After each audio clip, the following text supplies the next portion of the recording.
TPCSI fans, you want to revolutionize your sports investing habits? Allow me to tell you about WagerWire. WagerWire is an app that helps you become a superior bettor by allowing you to sync all your sports books and track all your bets in one place. See your current action, your betting history, and stats. You could also sign up for sports books and collect bonus offers. Follow them at WagerWire on X, as it's the best account on the platform. Head to App Store or Play Store now and search WagerWire and download the app.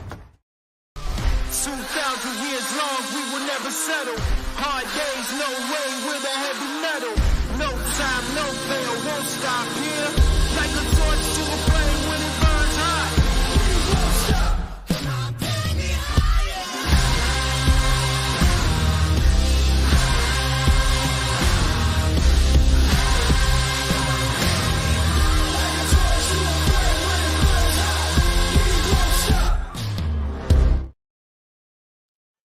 Good morning, sports fans from all around the globe. I am the host, Jeff Dawson, East Coast Sports Investors, and it's the Breakfast Bankroll for Wednesday, October 16, 2024. Tea time wagers, the morning version, the first half of the show here with, of course, good friend and colleague, Mr. Brady Kannon. This week, the Shriners Children Open in the PGA. Maybe we'll get a little NFL talk, and I'm going to lead, of course. We talked backstage, but I'll wait till we get Brady on. First and foremost, a shout out to our proud sponsorships and partners, WagerWire. If you have not downloaded the app, please head on over to Google Play, download the app. It's free. Viva Tequila Seltzer, CT Bets Team Family second to none. The East Coast is cuckoo for coconuts. And of course, Terry Smith at Atlanta Steak and Seafood. Jump on over to Facebook. Introduce yourself to Terry Smith. While you're there, head on over to Atlanta Steak and Seafood. And for the next 2 weeks, promo code Seafood20. Get you $20 off any box of seafood. That's lobster tails, sea bass. The list is endless there. Terry does an amazing job, and he told me I have another care package on its way, so I can't wait for that. But without further ado, the star of this show, the one and only Mr. Brady Kannon. How are you, sir? I'm doing well. I was doing real well till I saw the tweet yesterday, and my eyes blew up, and I should have known this. A handful of years ago, the RYDER Cup was at Whistling Straits, and I got involved into the first day of able to get tickets. And then I saw the prices, and I'm like, you guys are crack? So I just blew it off. I was like, well, the cost to get out there to spend 3-4 days out there and to go to the event, I would have needed a second mortgage. Knowing Bethpage is right around the corner, and now I'm all giddy because I'm involved in that same process. Got my not credentials, but got my email. You're all set, Mr. Dawson. Then the ticket prices came up. They're charging $250 for Monday and Tuesday for the practice rounds. And then if you want to go to the live event, Thursday, Friday, Saturday, Sunday, $750 per ticket. But as Per they day. say it in per day. And that includes non-alcoholic beverages and snacks that's or nice. whatever. Wonderful. What are they doing, Brady? So what is that? 15? That's $2,300 basically for 3 days. That's incredible. If you want to go Thursday, and then by the time Fridays, you buy a few drinks, it's 25. I mean, it's close to $3,000, $1,000 a day to attend the RYDER Cup. That's pretty crazy. And I mean, $250 to attend a practice round. I could see $100 for a practice round, and I could see, I could maybe see $350 a day for the real deal, right? I mean, $1,200 to $1,500 to attend all 3 days, but twice that price. I don't know. That's a little crazy. I guess they're reserving it for the elite. It's gonna, it's kind of like, I remember my great old friend, God bless his soul, John Madden, used to talk about this. The real fans, don't get to go to the Super Bowl. That's all the folks that, have the money and the corporate suites and stuff like that. You get very few of the blue collar fans that go to the games, week in and week out, come rain or come shine, and have, been loyal to the team for X amount of years. Those people aren't necessarily the people that are representing at the Super Bowl. Those are the corporate suits and, the folks that have a couple bucks and can afford to be at this type of event. And it seems like that's kind of what this is here. This isn't your local golf fans, supporting the Shriners Children's Open here in Las Vegas this week, who have been going to, this event here in Las Vegas, and maybe they were in, Utah just a couple hours away. It's not the diehards that are there week in and week out, but this is kind of that special event that's reserved for the 1%, apparently. Way back in the day, Brady, and you're good with remembering the exact date. I want to say early 2000 when the RYDER Cup was in Brookline. Yeah. Okay. I was there. I was managing a sports bar locally, Dino's Sports Bar, and we had a good friend that worked at Willow Bend that got me Monday's practice round, and then he got me Thursdays. First day of the event, and the funny is, I'm trying to word this politically correct. I was starstruck. I was just amazed. That was the year Justin Leonard hit the 60-footer on Sunday, and the clincher. I was on top of the people. Literally. Sergio Garcia flipped me a ball on Monday after he was done at the putting green. I got a tip of the cap from Payne Stewart.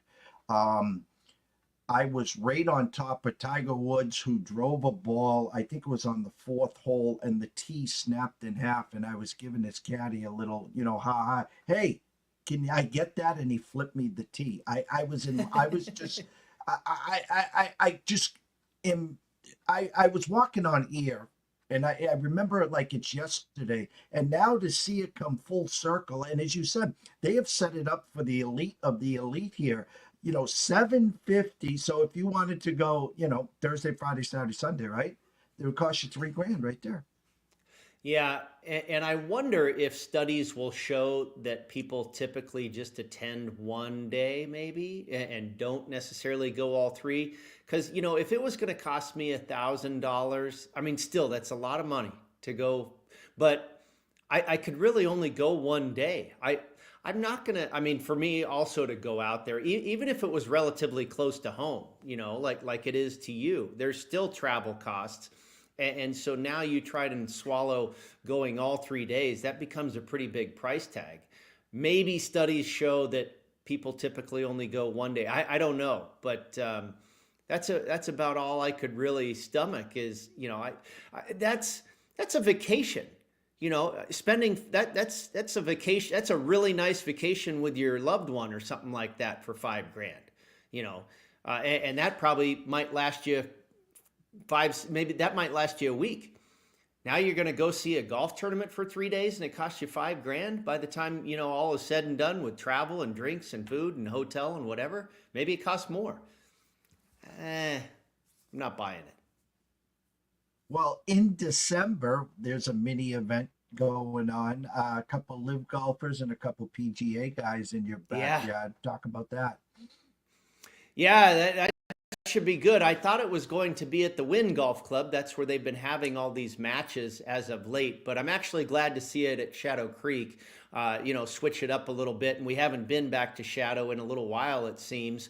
The last one I remember, of course, Mickelson and Tiger did the match there. That was one of the first ones, I believe. That was Thanksgiving weekend a long time ago. I remember Mickelson was like plus 130. I'm like, no way. Jump on the underdog. I said, this should be a pick'em. And sure enough, Mickelson won. I think they, under the lights, they were playing extra holes or something like that. But I'm glad to see him back at Shadow. We were talking about this on Sports Grid with Gabe Morency. And you've got Bryson DeChambeau and Brooks Koepka, which is kind of an odd pairing in itself. They've had their disagreements, if you will, against Rory McIlroy and Scottie Scheffler. And, we were trying to handicap this a little bit. And I think the Americans were about minus 150. And they were kind of thinking that, that was a decent price on the dog. And I said, I think it's cheap. And here's the way I kind of broke it down. Brooks Koepka probably doesn't care. We know that Koepka cares about major golf tournaments, and that's about all he cares about. This is obviously an exhibition, so it's not even a regular golf tournament on the LIV Tour, the PGA Tour, whatever. So, I would think he cares even less. Rory, who knows what's going on in his head? All too well. You've got the guy, the protagonists, standing right next to him, who took the U.S. Open away from him in Bryson DeChambeau, and everything that Rory's been through, speaking out in defense of the PGA Tour and against the LIV, and then kind of reversing course. Everything he's been through for the last couple of years, his head is scrambled eggs, and now he's into this arena with these people. That's got to be a little weird. So I almost cancel Rory and Brooks out. And then you've got Scottie versus Bryson. And we know Bryson is one of the better players in the world. And he's kind of that weird scientist that, is quirky, and he's probably really jacked up and competitive about this thing. And then there's Mr. Scheffler, who is a stone cold killer. And I don't care what field of play it's on, if it's an exhibition, if it's mini golf, if it's the Masters, he wants to kill you. So Scottie Scheffler minus 150 over Bryson DeChambeau, yeah, I'll take it all day long. This week, PGA, as you said, the Shriners Children Championship Open. Thoughts? Initially, I see Tom Kim as the favorite here at 15-1 at the CIRCA. Big name. We know all about him, but him as a favorite, I usually tend to look further down the board. Yeah, I agree with you. One of the reasons he's the favorite, couple reasons. First of all, he's probably the best player in this field. Mm-hmm. This is probably the best field we've seen so far of this FedEx Cup Fall Series. Las Vegas tends to attract a few more names. A lot of guys live here, that are pretty darn good players. We do have more players that are ranked in the top 50 in the world than we've seen in a few weeks. And Kim is probably the best of the bunch, but he's also the two-time defending champ. He's going for a three-peat here. And there hasn't been a three-peat on the PGA Tour since, I want to say, around 2009 when Steve Stricker did it at the John Deere Classic. So it's been a while. He's going for some rarefied air here in Tom Kim. But yeah, no, I didn't land on him either. The shortest shot I took is 31-1, and I've seen his price even drift a little bit. I think the big story here, Jeff, is the weather. It's so wild. It was literally just about a week ago that we, escaped the triple digits. This is truly a record-breaking summer as far as heat here in Las Vegas. We did break the hottest temperature recorded of all time. I think that was in July. And we literally had the 100-degree triple-digit temperatures just, a week ago. I played golf last Monday, and it was roughly 100. It was still lurking. And what was that? October 7th, October 8th or something? 100 degrees? That's unheard of. Now, maybe you might get a high 80s but, to be 10 to 15 degrees above normal, it's depressing in a way. And so finally that has broken a little bit. We've been into the low 90s, which is still above normal. But then all of a sudden, Thursday, Friday, Saturday, Sunday for this golf tournament, the high temperatures are like 81, 65, 69, and then like 73. Just falling off a cliff here, right? And then on Thursday and Friday as well, and not that that's freezing cold or anything, it's more normal for October. But what is a little weird too is Thursday and Friday, the wind is supposed to blow 20 plus miles an hour. when you're doing your handicap here, you do need to be aware of the wind. Just about every guy I landed on this week is a proven wind player. I've also spoken with our friend Jeff Sherman over at the Westgate Superbook, who believes there will be a draw bias. And I think you're seeing a little bit of it in the market and the way things are being bet. I haven't looked at the head-to-head matchups. That's where you can oftentimes really find some draw bias. If one guy's teeing off on what they feel is the the advantageous side versus the disadvantageous side, you get a big discrepancy there, and people are hammering the guy that's going to avoid the wind. If you look at the forecast, what it looks like, and I haven't looked at it today, admittedly, I looked yesterday. It is supposed to be relatively calm Thursday morning and then picking up in the afternoon and then dying down again on Friday afternoon. So that initial forecast had people running to the window to bet guys that are teeing off early Thursday and late on Friday. Now, I've lived here for 30 years. I'm not so sure that wind is going to really die down on Friday afternoon. The afternoon is typically when the wind is at its peak. Admittedly, I did not take this into account in my handicap because I saw the first 2 days as being very windy, and I just figured, hey, we're all going to get a taste of that wind, no matter when you're teeing off. Now, Thursday morning, I can understand that. The morning is typically the calmest time of the day out here. Thursday morning, I can understand being a little bit advantageous, but I'm not so sure that's going to be the same when these guys tee up again on Friday afternoon, rather. And I haven't looked at it today here on Wednesday. We'll see what it spits out on Thursday, but I'm not convinced that wind is all of a sudden going to, come to a screeching halt on Friday afternoon. So I wouldn't put all your eggs in that basket. It looks like there could be something there, but again, I don't know if it's a foolproof system. Like I've seen it before. I mean, I have been involved in playing the weather draw in my golf betting career, and sometimes it works beautifully. I'm not so sure if this one is a perfect split here, but it looks good right now. It looks possible. Maybe it's a 65% chance that we're right, but you know how the weather goes. So I'm not completely sold on that angle just yet. Well, you were talking about the heat. It's funny. When I was making my 5 to 6 trips a year to Vegas, we would always go in the beginning of December.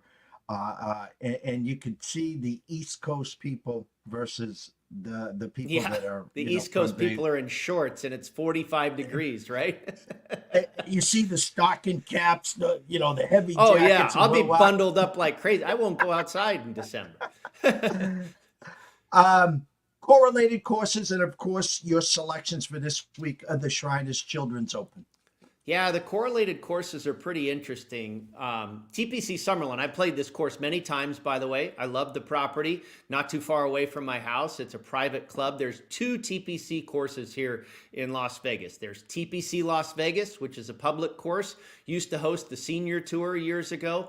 And then there is TPC Summerlin, which is a private course that has hosted the PGA Tour. I was just seeing something come up on Twitter the other day.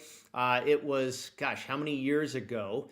It must have been 1996. I can't do the math in my head, but 1996, Tiger Woods at TPC Summerlin held off Davis Love for his first ever PGA Tour victory at the Las Vegas Invitational, as it was called at the time. And my daughter was there on the premise, being wheeled around in a stroller by her grandmother at roughly 2 weeks old. So that was kind of cool to see that pop up. My daughter on the scene at 2 weeks old for Tiger's first victory there. But I played this golf course many times, and the fairways are very wide.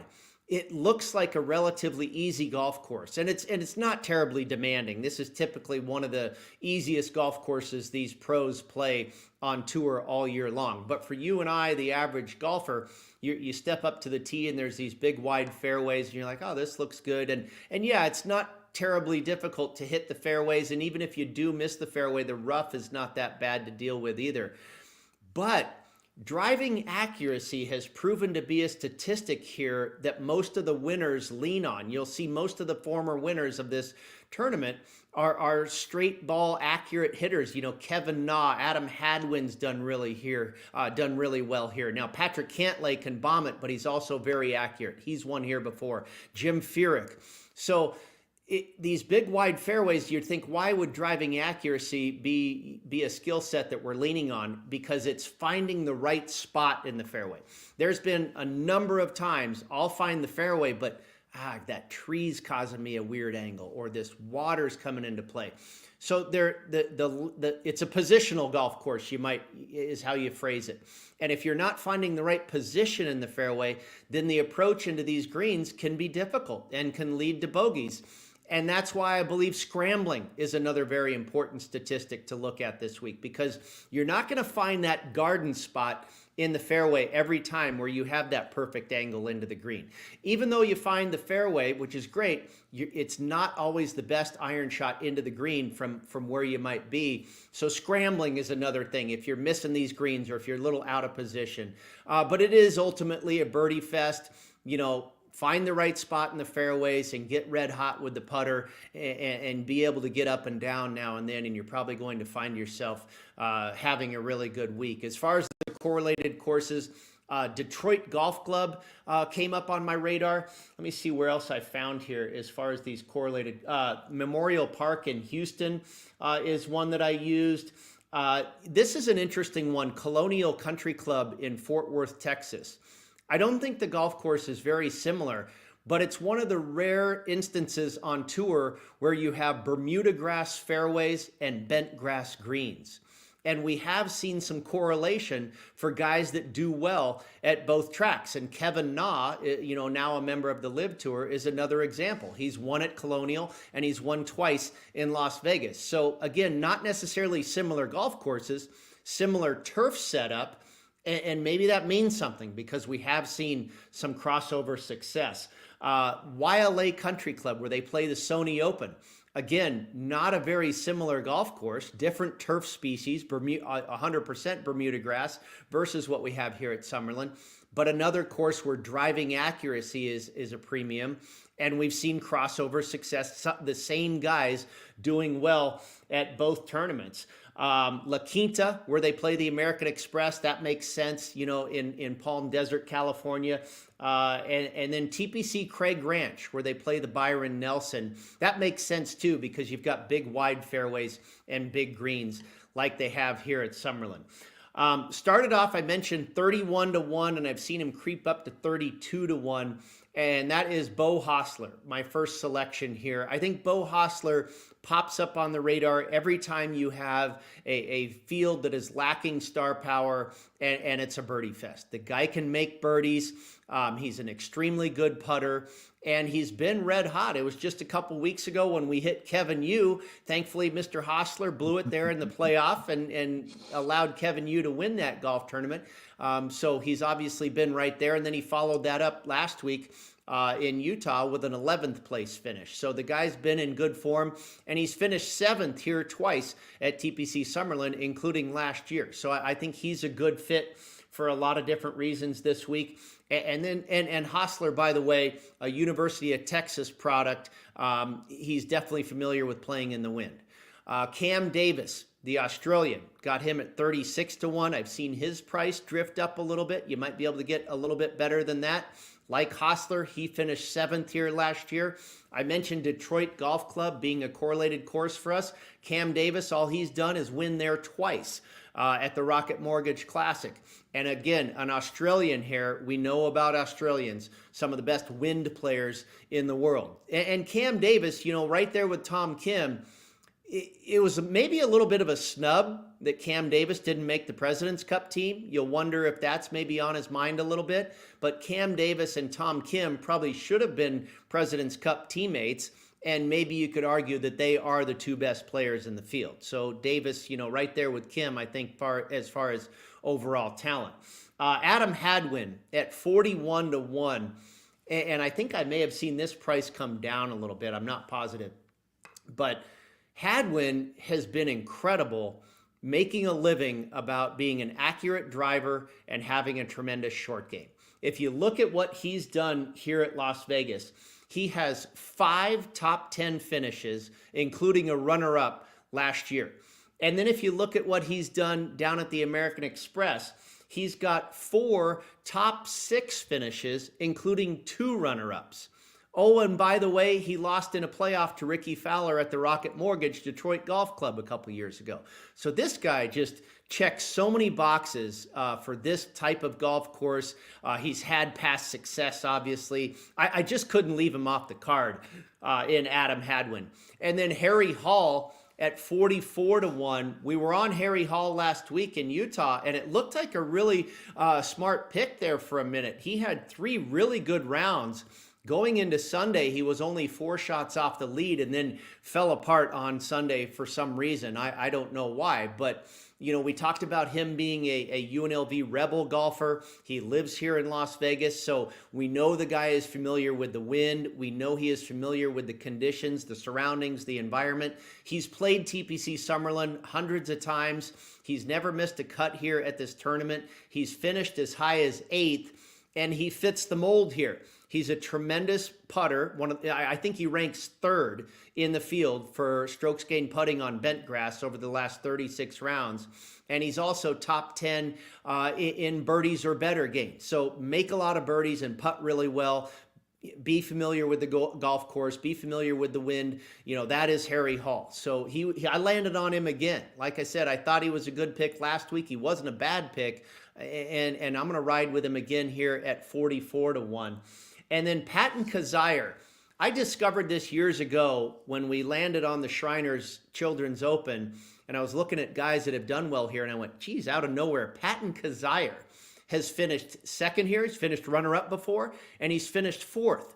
And here's a guy who has also finished 3rd at Colonial, and he's also won the Sony Open at Wyatt. So he has that bizarre love triangle of those courses, boxes checked for Kizzire, and has done obviously very well here in the past. And oh, by the way, just won a few weeks ago up in Napa, California at the Procore Championship. So the form looks to be good for Kizzire. Followed that up with an 11th place finish at the Sanderson Farms and made the cut last week, finished 43rd in Utah. So he's been on a pretty good roll and now comes to a place where he's had success in the past as well. And then I took a long bomb on this one, and I noticed this guy's in the early wave. And so maybe guys are banking on this. I saw this guy as high as 105-1 on Tuesday, and that's Lee Hodges. I got him at 100-1. I saw him at CIRCA this morning. He's down to 70-1. I saw him offshore down as low as like 60-1. And I saw that discrepancy early on in the week, and I said, what's going on here? And I said, oh, okay, he finished 8th last week in Utah. So maybe the form. And Lee Hodges is a guy that I kind of discovered, I want to say, maybe it was the year before. A couple years ago, he won, I think it was in Minnesota, the 3M Open, won his first ever PGA Tour event.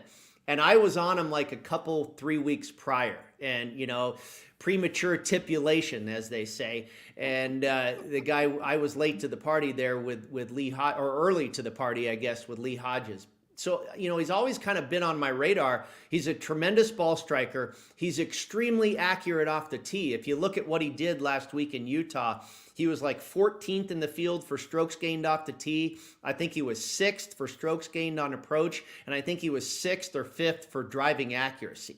So the ball striking is pure. The accuracy off the tee is excellent. The putter is the question mark. The putter was a question mark for us with Kevin Yu. He got hot for 4 days. If Lee Hodges can get hot with the putter for a few days, he is absolutely, I think, going to be in the conversation. And again, he is in that early Thursday, late Friday draw as far as teeing up. 2 of my guys are in that late, early Thursday, late Friday. The rest of my guys are late Thursday, early Friday. And that's the other thing. You might get these late Thursday, early Friday. They're going to get some wind, I imagine, late Thursday afternoon, but they might also catch a little break for a couple hours early Friday. So I go back to that weather. I don't know if this is a cut and dry pure weather draw bias here this week. I think there's going to be some wind bleeding over, no matter when you tee off here, other than Thursday morning. That does look like to be the one little capsule that will be pretty calm. But Lee Hodges, saw a lot of different signs on him and took a flyer on him at 100-1. You may not find that price. I don't know if the market's caught up. I saw CIRCA has caught up, and I haven't looked around at other stores, but you might still be able to find Lee Hodges at triple digits.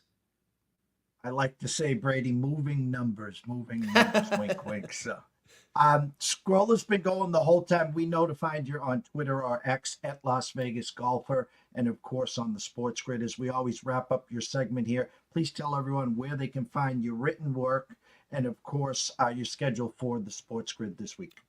Yeah, golf.com just posted an article there yesterday with all these selections. You can dive in a little deeper and get further detail on why I landed on these guys.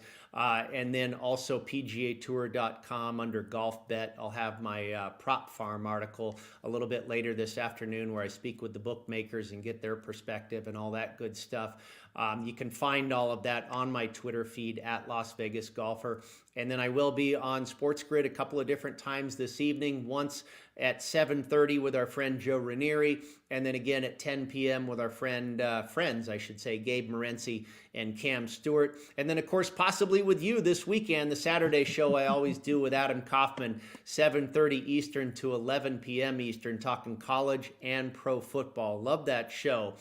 For the first hour and a half or so, we're talking about in-game wagering with what's going on in the biggest games in college football. And then we kind of shift over to a preview of Sunday's NFL card. And Adam and I have a great time doing that. So, yeah, all those updates, all the scheduling, just about everything you need to know, you can find on my Twitter handle at Las Vegas Golfer. Brady, have an amazing week and weekend. Enjoy yourself. Cash some tickets. Hope to see you Saturday night at 7:30. How's that sound? Sounds great, Jeff. Thank you as always. Take care. The one and only Brady Kannon. Go find him at Las Vegas Golfer. Ryan, quick commercial break, and then we're going to bring in Mr. Tyler Wyatt. Stay tuned. ECSI fans, you want to revolutionize your sports investing habits? Allow me to tell you about WagerWire. WagerWire is an app that helps you become a superior bettor by allowing you to sync all your sports books and track all your bets in one place. See your current action, your betting history, and stats. You could also sign up for sports books and collect bonus offers. Follow them at WagerWire on X, as it's the best account on the platform. Head to App Store or Play Store now and search WagerWire and download the app. 2,000 years long, we will never settle. Hard days, no way, with a heavy metal. No time, no fail, won't stop here. Like a torch to a flame when it burns hot. Won't stop, come on, take me higher. Like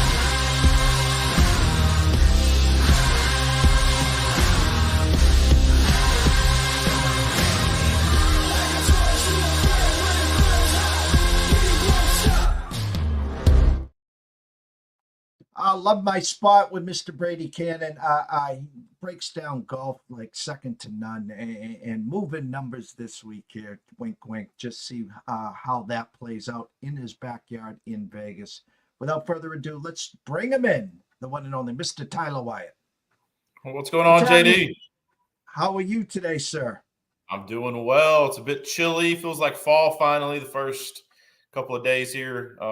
Highs in the 50s today, so a 25-degree difference from yesterday. So got the tracksuit on, ready to go though. Nothing else has changed. Still crunching numbers and still ready for a big college football week.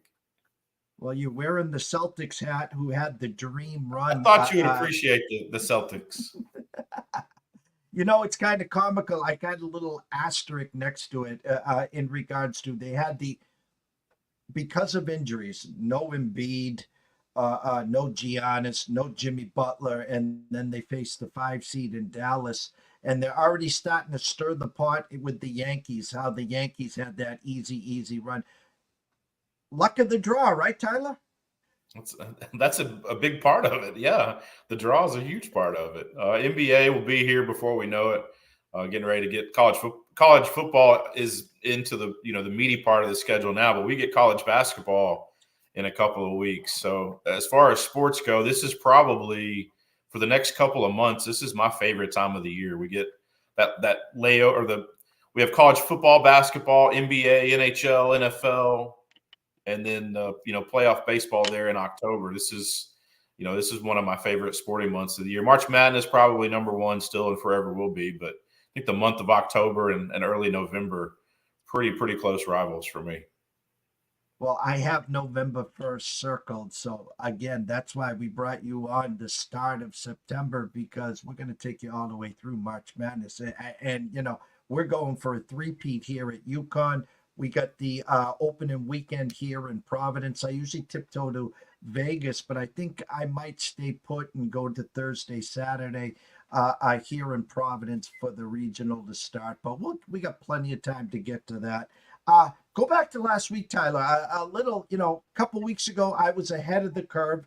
I said, if you liked Alabama over Georgia, go grab Jalen Milroe at plus 750 at halftime to win the Heisman. At halftime, he was the favorite at 250. We know what happened after the Vanderbilt game. I did the same thing on Saturday. I says, hey, guys, jump on Dylan Gabriel here at 15-1 to win the Heisman. If they beat Ohio, if they do beat Ohio State, which they did, great game, he'll vault up there. Well, the fact that Travis Hunter didn't play, and I think the season comes down to the Genty guy. 2 weeks, I think it's 2 weeks from now in UNLV. They're going to have to beat UNLV. That's going to be a hell of a game. But Dylan Gabriel now the second favorite at plus 350 to win the Heisman, Tyler. Yeah, you mentioned Genty. I'm not sure that he's going to get a fair shake because he plays at Boise State. Boise State gets a lot of television games now. Everyone is on TV and everyone is seen. If this were 15 years ago, I'm not sure he would have a chance, even with the stats that he's putting up. He's, on pace to break Barry Sanders' single season record. The kid is a phenomenal running back. I do think he has an NFL career ahead of him. He's got that small stature, but he's big, thick. He runs really well. He sees the field. Maybe a product of that offense. They kind of set him up for success, but the kid is a stud. I'm just not sure that he gets a fair shake in actually winning it. He 100% will be invited. I think right now, if he were to be injured next week and miss the rest of the season, he probably still gets invited because his stats are off the chart. You mentioned the UNLV game. That's a huge one. If he can go, well over 100 yards, his average, prop for rushing yards is 180 yards almost every week. That's unheard of. So, yeah, if he continues, it's going to be hard not to give him a solid shake, a fair shake at it. But you mentioned Dylan Gabriel. If Oregon runs the table, it's going to be Gabriel. If, the Texas situation is one that brings some, maybe intrigue. Quinn Ewers starting the season was one of the favorites. Yet Arch Manning's odds drop, from double digits or near 20-1 to single digits at some books. Looks like Ewers is going to have that starting job for the rest of the season. If Texas goes undefeated, can you look at the award and not give Ewers a chance? It's going to be interesting to see if Oregon and if Texas were to maybe go through the playoffs there with just a loss, or if either one of them go undefeated. I think they probably have to win. But Genie deserves, what he's done right now. I think he deserves to be the favorite. All of that stuff, I think, will shake out in the next 2 or 3 weeks. But I do think that we're going to have a couple of guys that are – this is probably going to be the closest Heisman race that we've had in a long time. It seems, it's been the last 5-6 years, we've already known the winner, with a game or with a week left to play. I think we have to go through the end of I think we have to go as deep this season to really determine a winner as we have, maybe in recent memory. And I'm glad you brought up Ewers, because I guess I was going to kind of move to that direction. They host Georgia, which we're going to get to in a few minutes here. But I've been able to, again, going back to Milroe versus Georgia, going to Gabriel versus Ohio State. I get Texas opened a 3-point favorite, which to me, again, that sense of urgency's got to be on the Georgia side here, because if they lose, now that's 2 losses. They can't afford another loss, even though it's Georgia. I'd hate to see them at number 13 or 14 with 3 losses. They seem like they had a chip on their shoulder because they got screwed last year. Can you imagine a 3-loss Georgia team sitting at 13 or 14 say, guys, you're going to do it to us again? Well, I can, and I'm actually rooting for chaos. I think that gets us to 16 teams sooner than later. I think 16 is the right number. 12, I think, is fine. But yeah, I do think, we're going to see whether it's Georgia, whether it's, if Alabama were to slip up a couple of times, they have a tough game with Tennessee. I'm sure, we'll talk about that, obviously. But yeah, Georgia, tough game here. They're going to have to go to Austin as an underdog, something Kirby Smart's not really familiar with the last 3 seasons. I have Georgia winning this game, so I don't think that we get there. But if we do, that will an SEC or a Big Ten team right now, one of the top tier teams in those conferences. If they get to 3 losses, or they're the two-loss team that gets left out somehow, that will definitely light a fire under the playoff committee and the powers that be to get to 16. The problem is if we get to 16, do we go to 24? Like, where do we stop? I think 16, is like the final landing spot. 12, I think, is fine. Looks like we're at least there for a year after this season. But yeah, if Georgia were to go, somehow end up with 3 losses, a loss to Texas, maybe a loss to Tennessee, they're going to be in a dicey situation at even 2 losses. The way the schedules right now look, there's going to be no shortage of teams with 2 losses. How many 1-loss teams and or how many undefeated teams, I think, is where we're going to try to figure out how the teams shake out. There are going to be, I think, one of the Service Academy teams, I think, goes undefeated. Now, they could play in consecutive weeks. I don't know if we talked about that last week or 2 weeks ago. They could meet in a conference championship and then have the Army-Navy game. But I think there's a fair chance that one of those teams ends up undefeated. I would be a bit surprised if the SEC and Big Ten both had an undefeated team.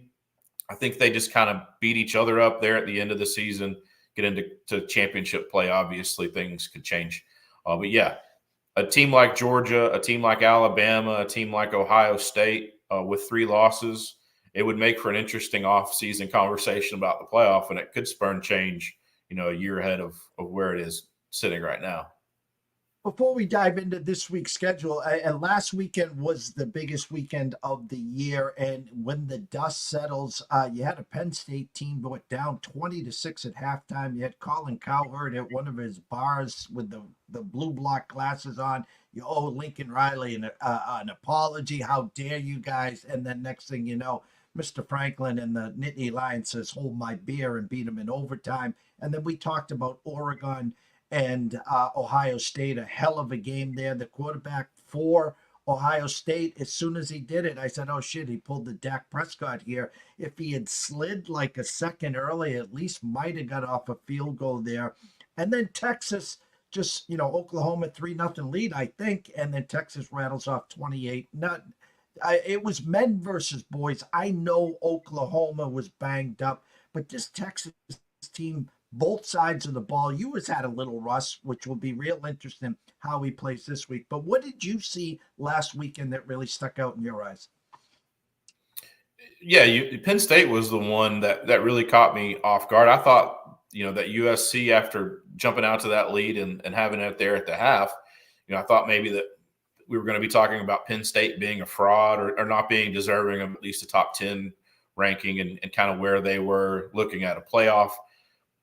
All James Franklin did was rally, and which is a really tough environment to play. USC, this season a bit disappointing. I'm sure their fans are kind of upset, but I thought that was a pretty remarkable coaching job there to get that team to buy in and come back and get a really that's a good win, good solid win, not a great win. I think it's a good win. Tennessee was a bit surprising, second week in a row being shut out in the first half. We spent the first 3 weeks of this season talking about how that offense was dynamic, or maybe it was the most dynamic in all of college football. They put up 0 points in the first half for 2 weeks in a row. That was surprising. A Florida team, I think, that, they fought. I was really surprised that Billy Napier didn't go for 2 in regulation. He lines up there at the end and then calls timeout and obviously kicked the extra point there.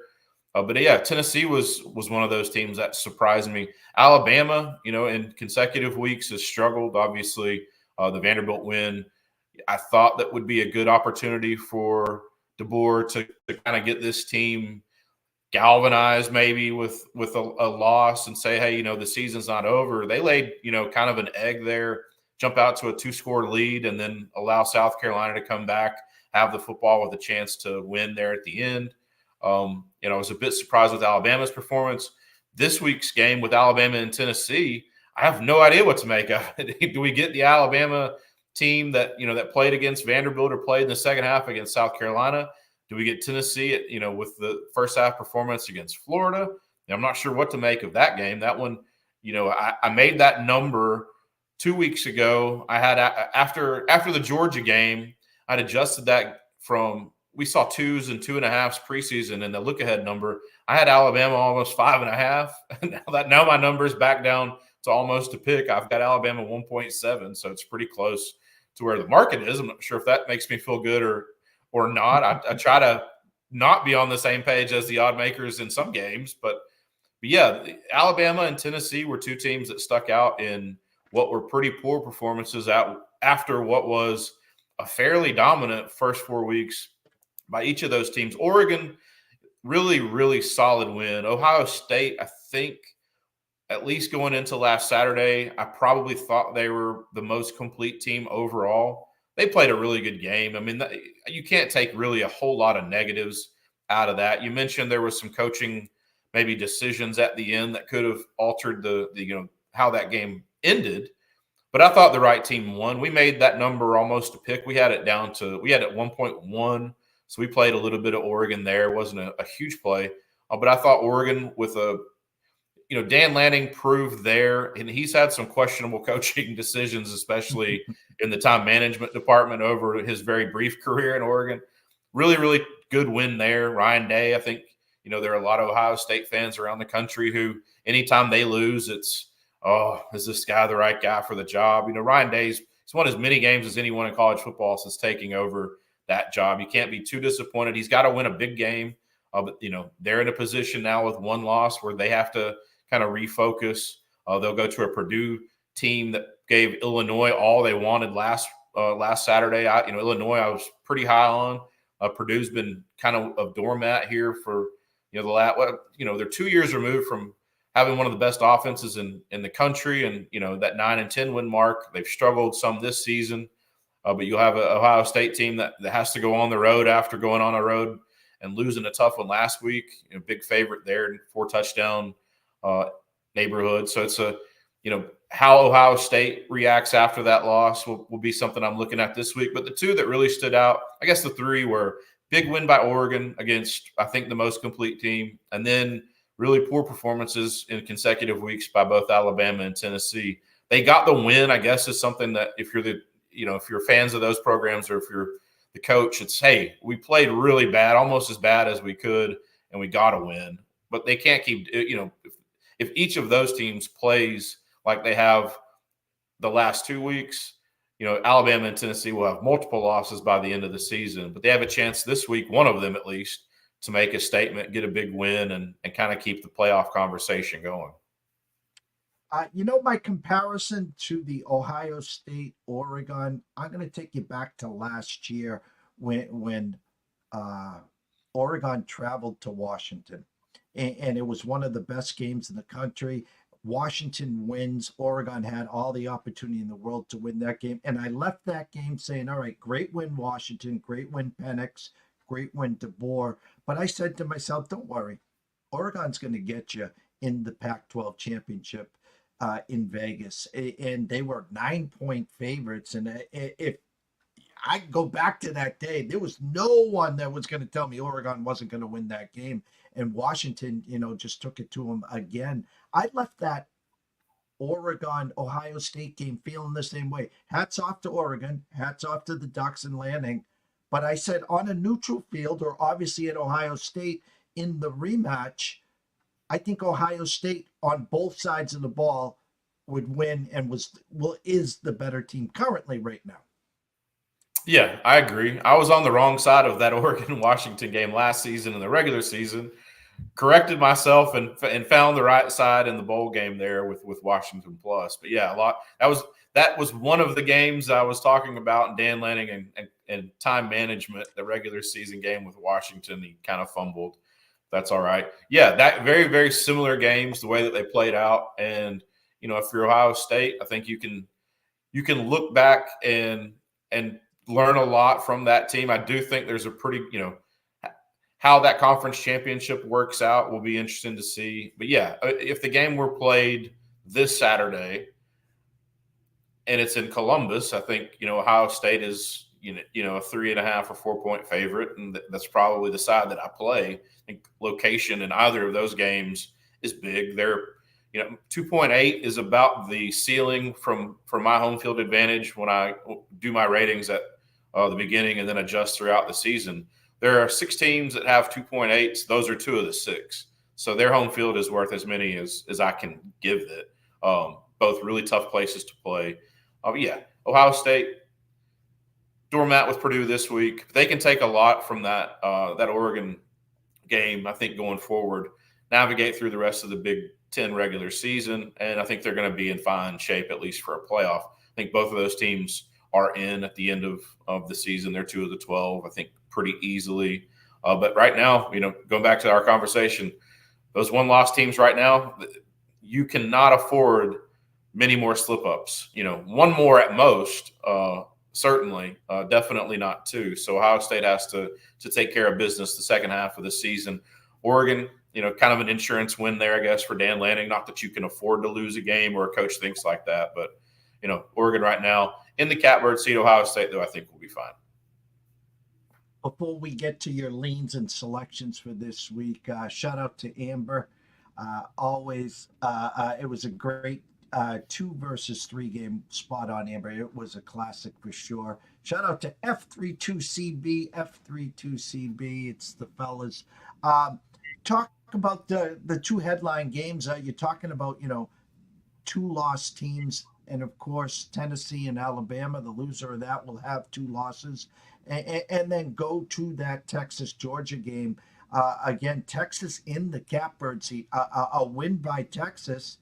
Holy crap. Now there's Georgia with 2 losses. And let's just say Tennessee wakes up and Alabama loses. You're going to have Georgia and Alabama both with 2 losses in the SEC here. So give me your thoughts on the 2 headline games. Yeah, so our number on the Georgia game is much closer to a pick. We have that one 1.6. So played Georgia plus. Defensively, I think they can slow down Texas. Texas defense, you mentioned, has been something the last couple of years that's been missing. Offensively, they've been really good under Sarkisian. He's one of the best offensive minds in college football. Defensively, this season, they took a step forward from last season. They played really solid defensively. It's a Georgia offense that has, with the exception of the Kentucky game, they've been pretty brilliant. That Mississippi State game last week, if you look at the final score, the margin, you probably look and say, Georgia, wow, they struggled again. Offensively, they were fine. Mississippi State, I will say Jeff Lebby knows offense, so I wasn't surprised that Mississippi State was able to put up yards. I didn't think they would translate to points. Georgia and red zone will have to be really good against Texas if they want to go and win this game. This is a play purely based on my number. It's much closer to a pick. 3, pretty key number. Don't see. I would be surprised if 3.5, and certainly there will be no books that go to 4 by Saturday. But I think anything at 3 or 3.5 is playable for Georgia. Would not surprise me at all if the last team who scores wins this game. I don't think I think Georgia just figures out a way to get this one done. This should be a pretty exciting game, I think, offensively. The total is pretty good. It's we're about a 0.5 point over where most of the market is right now, so not a play on the total there. But this is a game that's set up for upper 20s and low 30 type of game. We have Georgia 30-27, so they do have them getting a road win. Kirby Smart, one of those coaches that think he's on the short list. When you need to win, I think he is the guy that's going to figure it out. He knows that he can't afford another loss. He knows that another loss puts him in a precarious position, not one that he wants to be in. I don't trust Steve Sarkisian.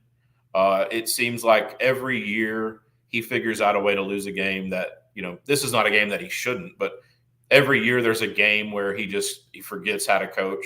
I think Georgia goes on the road and gets a tough win here. Give Kirby Smart the coaching advantage. Offenses are pretty similar. I give Georgia the defensive advantage, but not by much. Special teams pretty even in our efficiency models. This is purely, I'm going to take what I think is the better coach on the road, and a coach whose kind of back is against the wall gets a win there.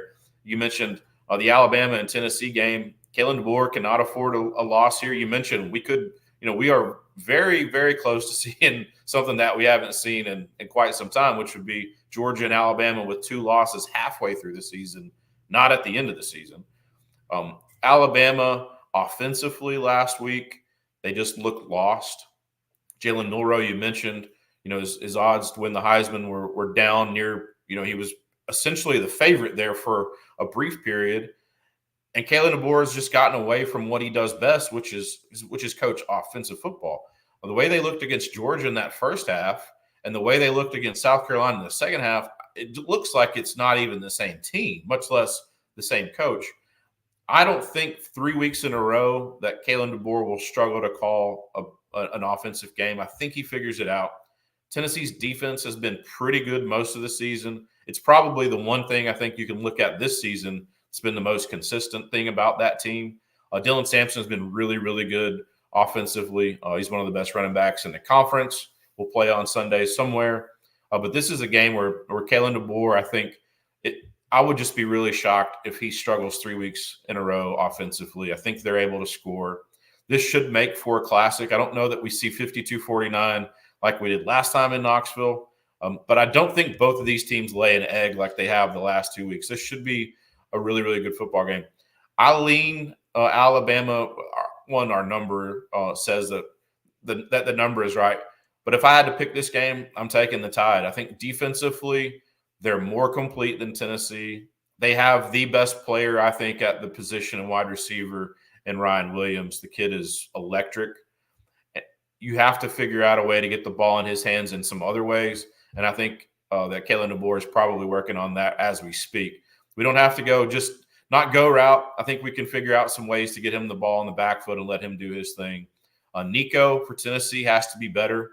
Very, very questionable decisions there in that Florida game. A lot was said about that last play. I was listening to some press conferences here at the beginning of the week in Knoxville.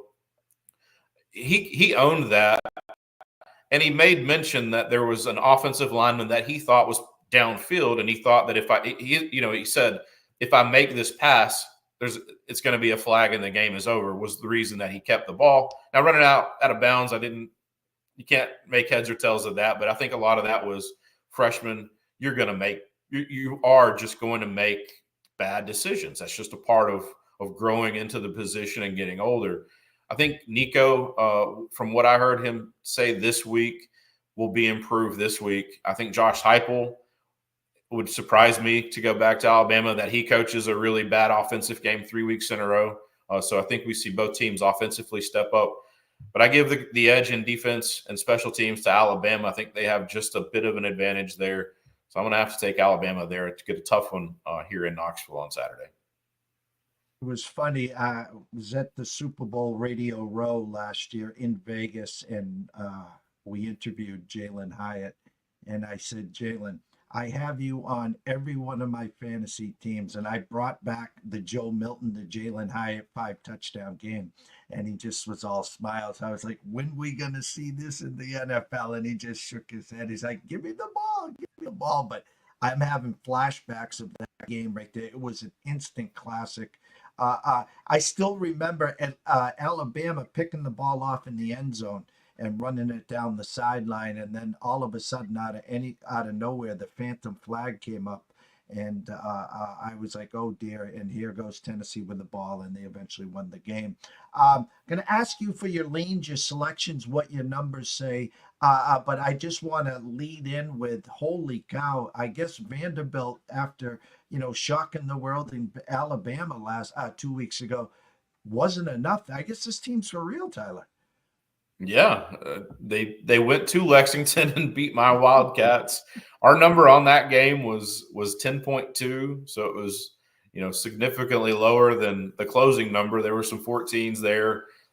We did play Vanderbilt plus the 14. I had a 4-point margin there between what that number opened, so and where our number had it. So at least made a little bit of money. I was kind of hoping to lose money on that game just to get a win there. And yeah,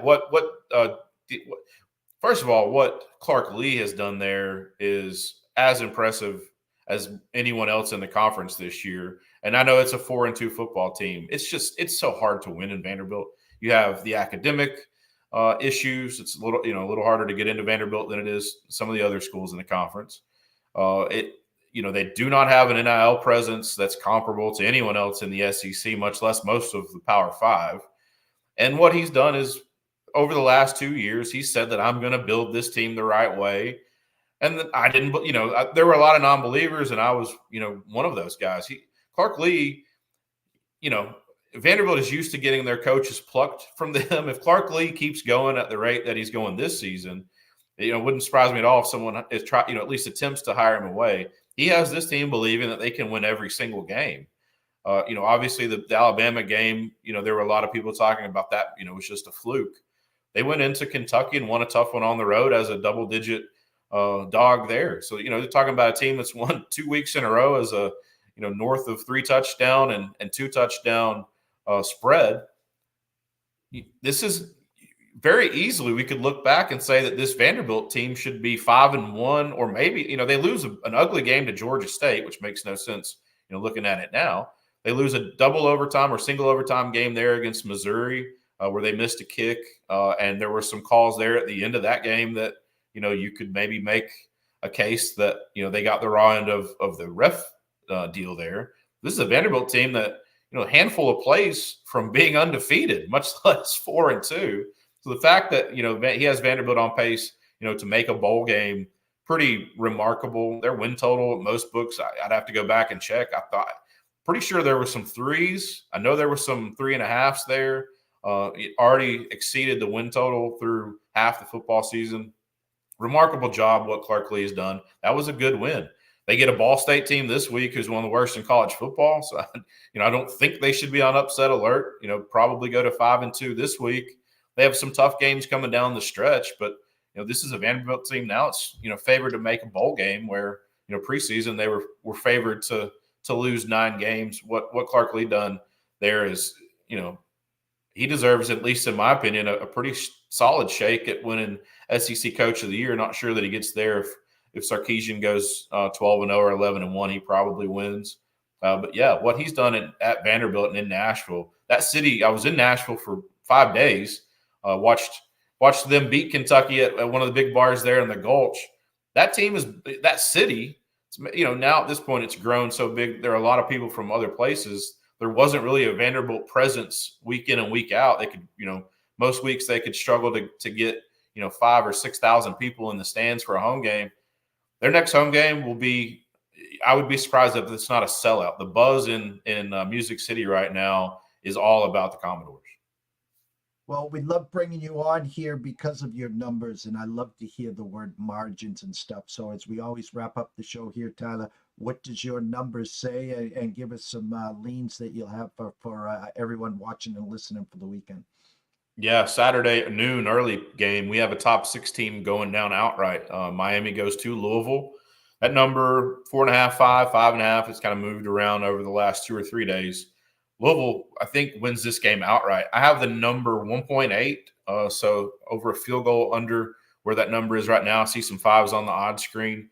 Louisville gets an outright win. They don't need the points. Miami 2 weeks in a row struggled. The comeback at Cal, they were benefited there by a targeting call that ended up not being a targeting call. Impressive rally there to be down 25. No disrespect, not trying to take anything from Cam Ward and what Cristobal was able to do there. They got a tough win. That came on the heels of a Virginia Tech game in which there were 2 calls at the end of the game that went the Hurricanes' way. If they have to rely on calls going their way for a 3rd week in a row, they're going to be in trouble. This is a Louisville team at home offensively. Jeff Brom will have this team ready. They took solid win against I guess, mediocre team, at least in Virginia. But coming off a tough road loss there with Notre Dame. They took one on the chin at home against SMU 3 weeks ago. This is an LSU or a Louisville team that I think Jeff Brom will have ready to play this week. I have them winning outright. Another game, Indiana, 6.5-point favorite at home against Nebraska. You have two of the best quarterbacks that Dylan Raiola has received a lot of talk, before coming into college football as a recruit.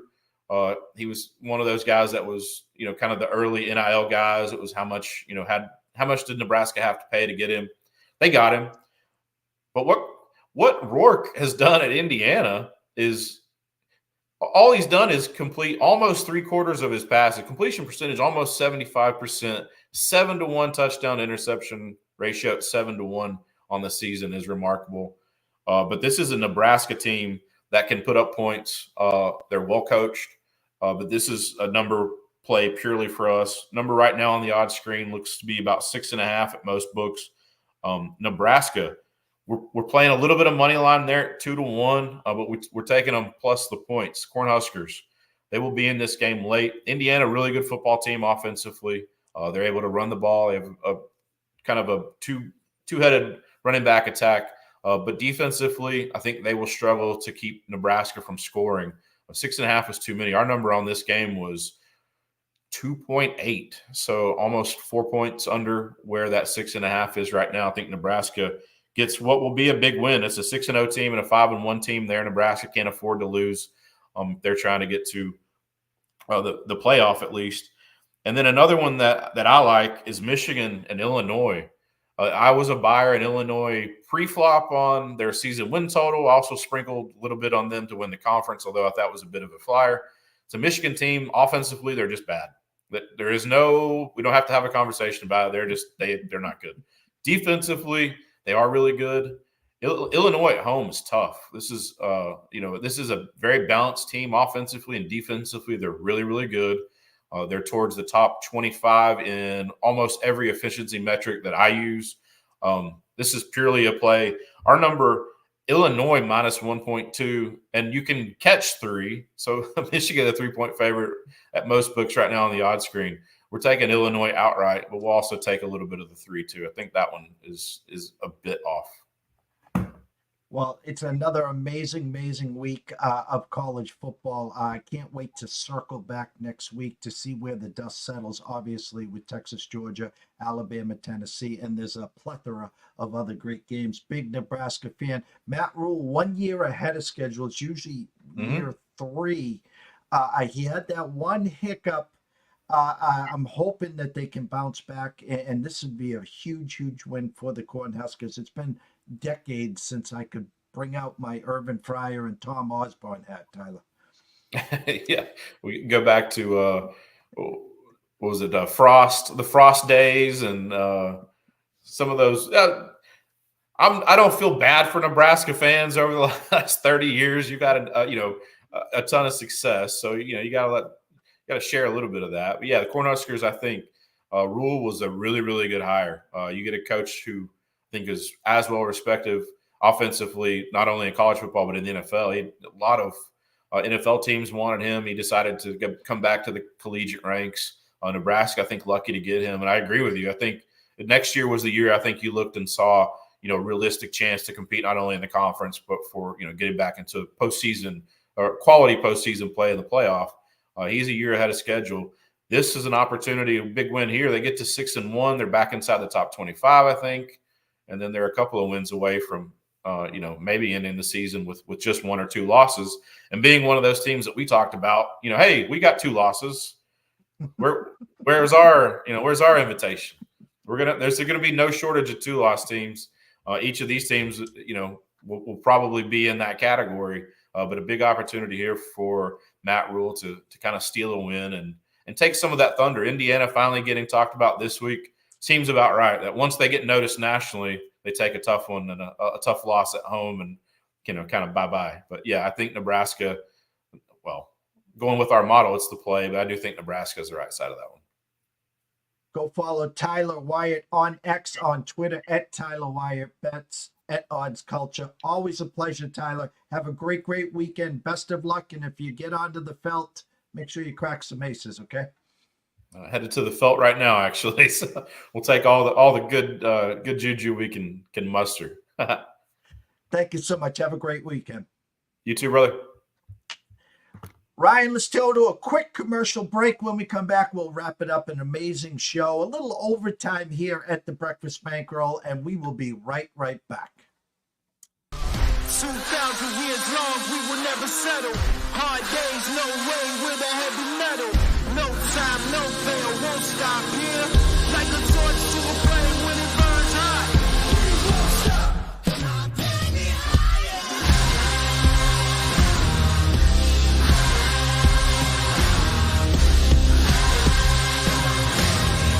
Like a torch to a flame when it burns hot. We won't stop.